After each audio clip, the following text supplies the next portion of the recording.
AI గురించి ఆందోళన వ్యక్తం చేసిన 26 ఏళ్ల సైంటిస్ట్ సుచిర్ బాలాజీ మరణించటం పలు అనుమానాలకు తావిస్తోంది. చాట్ జీపీటీ సురక్షితం కాదని ఆరోపణలు చేసిన 3 నెలలకే సుచిర్ చనిపోవటంతో ఇది హత్య లేక ఆత్మహత్య అనే అనుమానాలు వ్యక్తమవుతున్నాయి. అగ్రరాజ్యం అమెరికాలో ఓపెన్ ఏఐ గురించి ప్రశ్నించిన 26 ఏళ్ల సుచిర్ బాలాజీ తన అపార్ట్మెంట్లో శవమై కనిపించాడు. భారత సంతతికి చెందిన అతడు అమెరికన్ శాన్ ఫ్రాన్సిస్కోలోని బుకానన్ స్ట్రీట్ అపార్ట్మెంట్లో అనుమానాస్పద రీతిలో మృతి చెందాడు.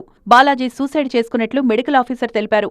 అతని మరణం వెనుక ఎటువంటి ఆధారాలు లేవని ప్రాథమిక విచారణ తర్వాత పోలీసులు సైతం ఆత్మహత్యగా తేల్చారు. నిజానికి సుచిర్ బాలాజీ నవంబర్ 26నే మరణించగా విషయం ఆలస్యంగా వెలుగులోకొచ్చింది. సుచిర్ బాలాజీ నవంబర్ 2020 నుంచి ఆగస్టు 2024 వరకు ఓపెన్ ఏఐలో పనిచేశారు.